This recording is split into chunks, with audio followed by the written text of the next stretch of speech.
Assalamualaikum warahmatullahi wabarakatuh.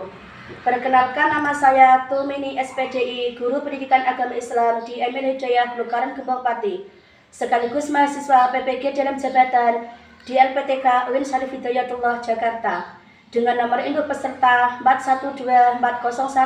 412-401-991-01310. Saya akan melaksanakan praktek pembelajaran di ML Hidayah untuk uji kinerja pada kelas 3 dengan materi peristiwa kerasulan Nabi Muhammad SAW. Terima kasih. Selamat menyaksikan. Wassalamualaikum warahmatullahi wabarakatuh.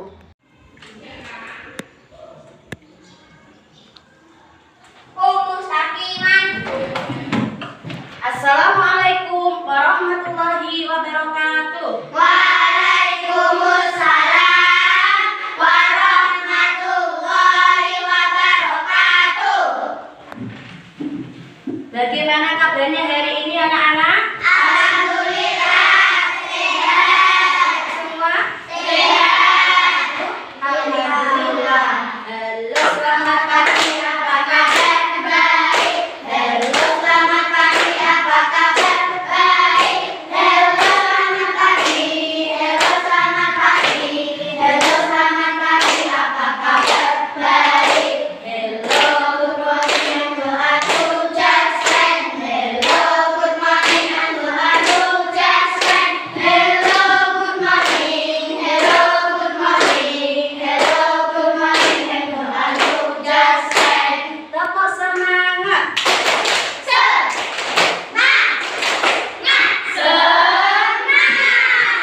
Sekali lagi, tepuk semangat.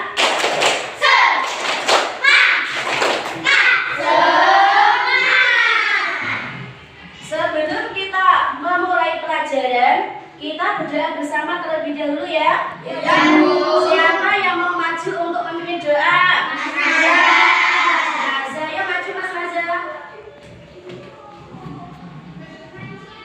Berdoa mulai. A'udzu billahi minasy syaithanir rajim. Bismillahirrahmanirrahim.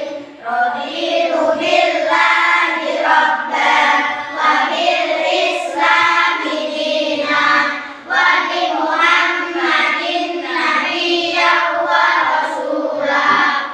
Rabbi zidni ilman warzuqni fahma. Amin ya rabbal alamin. Mas Nazar boleh duduk kembali. Nah, sekarang Bu Guru mau mengabsen kehadiran kalian ya. Ya Guru. Hari ini masuk semua? Masuk. Anak perempuan masuk semua? Masuk. Anak laki-laki? Masuk. Baik.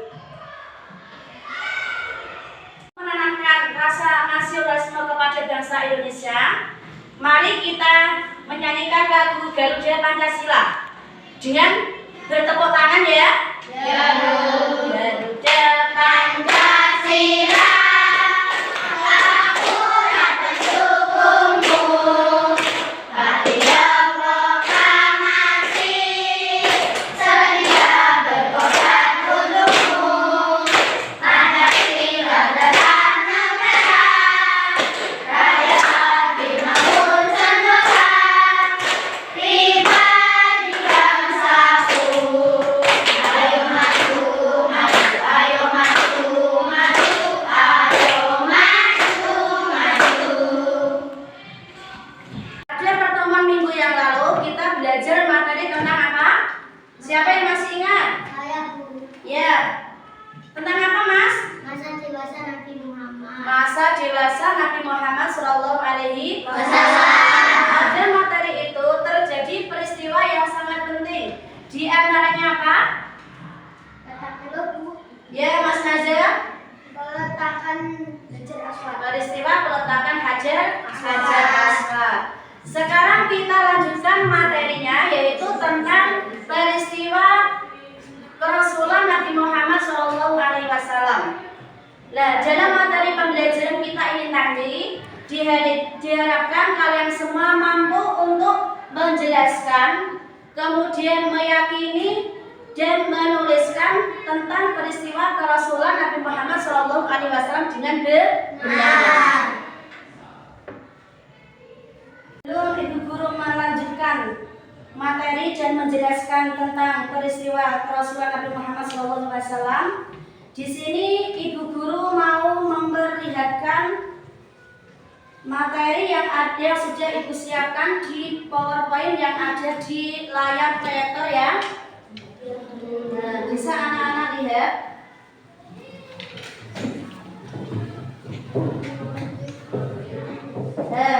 Tadi pelajarannya materinya itu tentang peristiwa kerasulan Nabi Muhammad SAW. Peristiwa kerasulan di sini adalah peristiwa yang terjadi sebagai tanda diangkatnya seseorang itu menjadi rasul atau utusan Allah.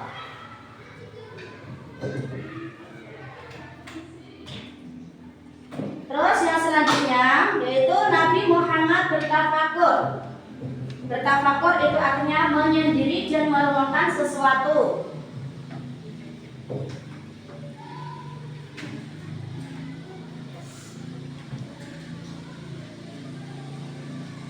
Sebelum Nabi Muhammad ditunjuk oleh Allah sebagai seorang rasul, yaitu pada usia 40 tahun, Nabi Muhammad itu melakukan tafakur atau menyendiri di Gua Hiro.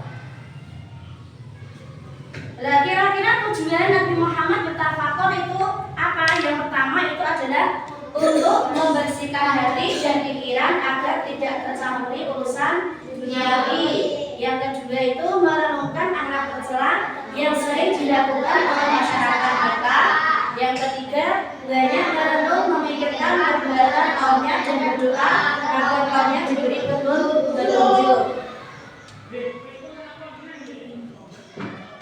Nah, pada saat Nabi Muhammad sedang berdiam diri atau bertafakur di Gua Hiro, yaitu pada bulan Ramadan di usia yang keberapa tadi? 40 tahun. Nabi Muhammad itu mendapatkan wahyu dari Allah, yaitu berupa surah Al-Alaq atau Al-Isra. Al-Alaq ayat 1 sampai dengan ayat 5 yang berbunyi Iqra bismi rabbikal ladzi khalaq, khalaqal insana min 'alaq, Iqra wa rabbukal akram, alladzi 'allama bil qalam, 'allamal insana ma lam ya'lam.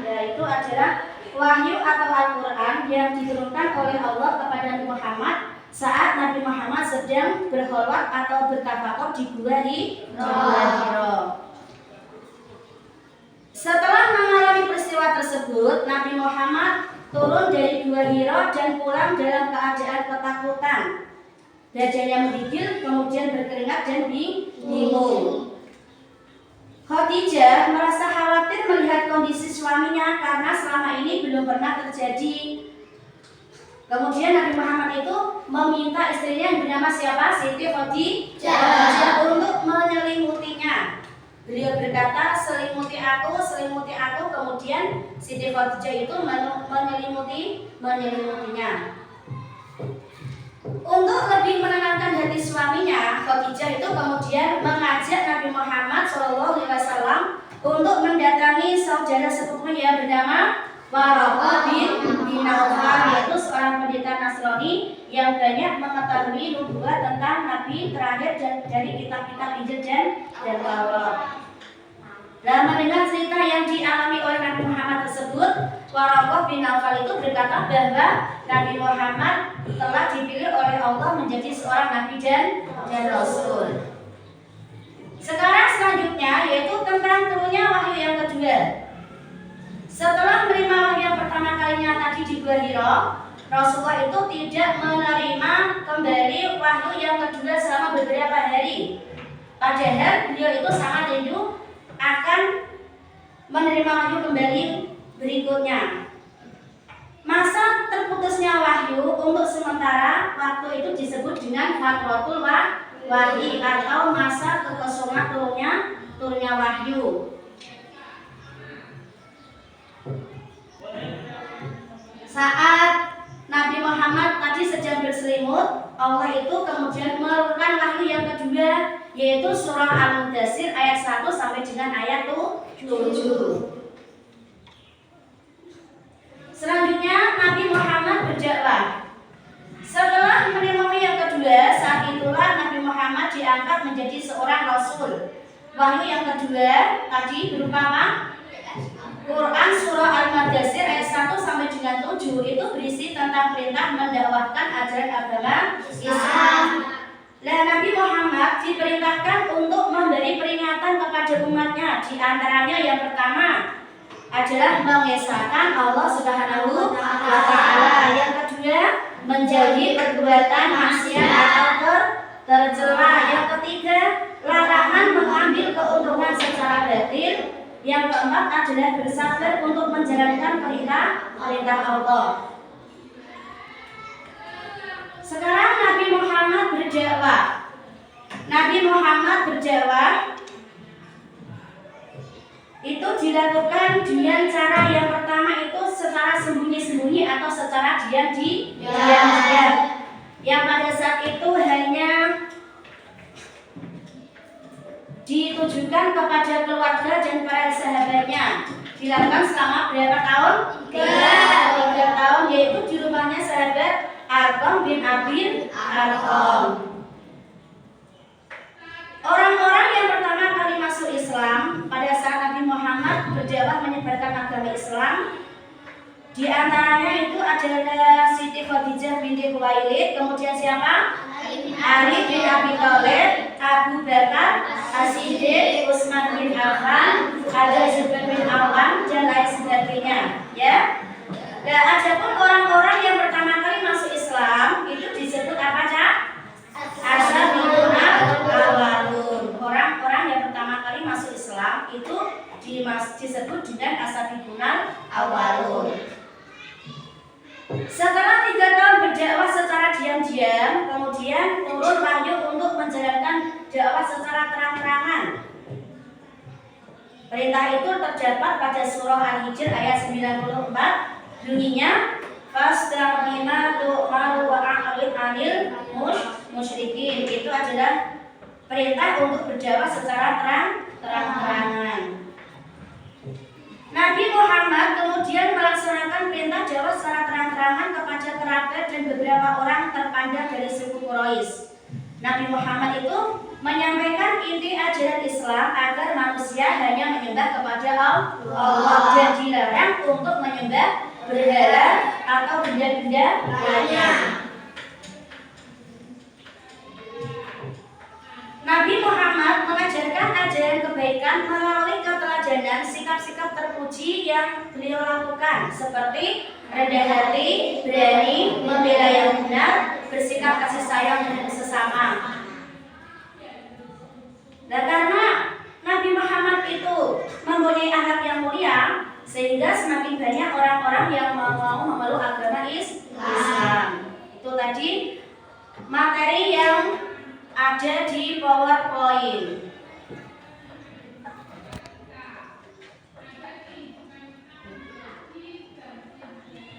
Ya, sekarang diperhatikan dari materi yang telah kalian lihat tersebut, siapa yang masih ingat setelah kalian mengamati?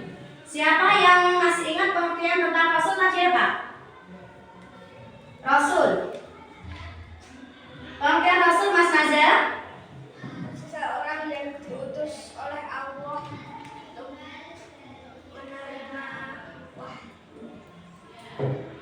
Rasul adalah seseorang yang mendapatkan risalah atau wahyu dari Allah Subhanahu wa Ta'ala untuk disampaikan kepada umatnya. Dan kira-kira risalah atau wahyu yang diberikan oleh Allah kepada Nabi Muhammad itu berupa apa? Al-Quran. Dan bukti tadi Al-Quran surah Al-Alaq ayat 1 sampai dengan 5 tadi itu adalah bukti diangkatnya Nabi Muhammad itu menjadi seorang nabi dan rasul.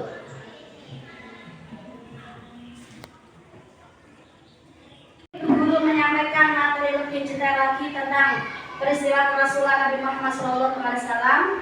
Di sini Ibu mau memperlihatkan kalian materi yang ada di PowerPoint, yang ada di layar proyektor ya. Nanti anak-anak coba diamati materinya, kemudian nanti akan Ibu terangkan dan anak-anak nanti Ibu kasih pertanyaan. Nah, sekarang coba diperhatikan ke layar proyektor ya. Bisa dilihat anak-anak?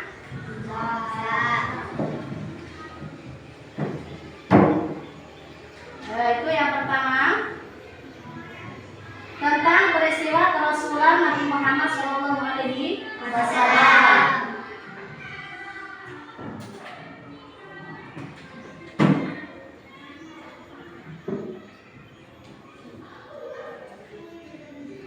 Peristiwa kerasulan Nabi Muhammad SAW itu terjadi pada saat Nabi Muhammad sedang berkholwat atau menyendiri di Gua Hira. Nabi Muhammad menerima wahyu yang pertama itu pada saat Nabi Muhammad berusia 40 tahun. Nah, wahyu atau Al-Quran yang diturunkan oleh Allah kepada Nabi Muhammad yaitu berupa surah Al-Alaq ayat 1 sampai dengan 5 yang berisi perintah untuk apa? Untuk membaca.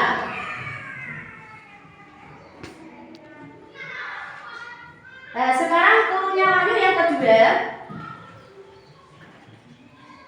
Allah menurunkan wahyu yang kedua itu adalah surah Al-Mudaththir ayat 1 sampai dengan 7. Yaitu berisi perintah untuk mengajarkan agama Islam.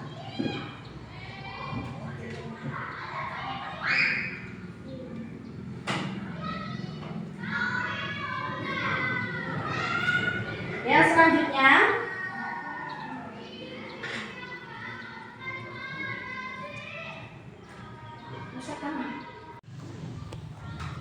diskusikan dengan baik ya. Ya, Bu. Yang sungguh-sungguh.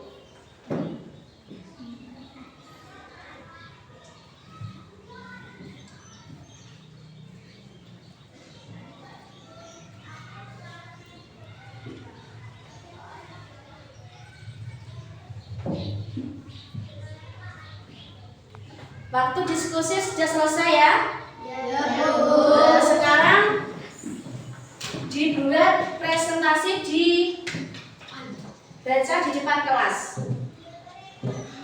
Siapa yang mau mewakili dari kelompoknya Mas Nazar? Maju Mas Nazar. Coba bacakan hasil dari diskusi kalian tadi. Saya dari kelompok 4 akan membacakan hasil diskusi berikut. Nabi Muhammad SAW mengajarkan ajaran kebaikan melalui keteladanan. Sikap-sikap terpuji yang beliau lakukan antara lain adalah rendah hati, berani membela yang benar, bersikap kasih sayang terhadap sesama. Karena banyaknya orang yang memahami akhlak beliau, maka semakin banyak orang yang masuk agama Islam. Ya, silakan duduk kembali. Itu tadi adalah perwakilan dari kelompok 4 ya. Sekarang perwakilan dari kelompok Mbak Ilya. Kelompok berapa Mbak? Ayo maju.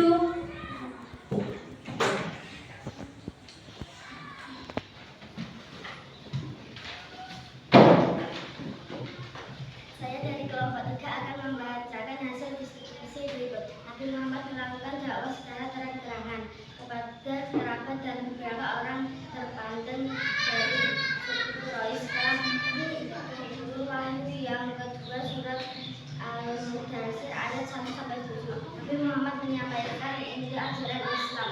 Agama manusia hanya menyembah kepada Allah Subhanahu wa taala dan dilarang menyembah berhala atau benda-benda lain. Ya, silakan duduk kembali.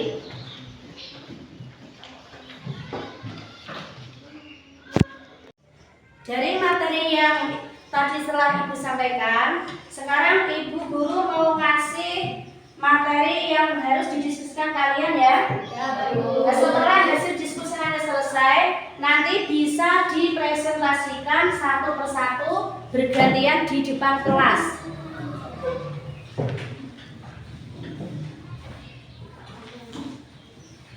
Diskusi sudah bisa dimulai.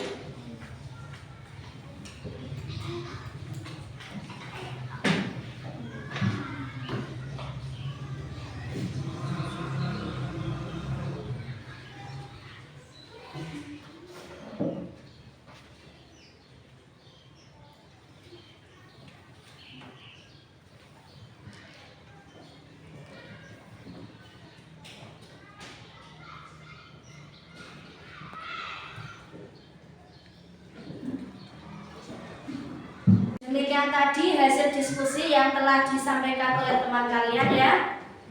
Sesuai dengan perwakilan. Tepuk tangan yang sudah mewakili untuk maju.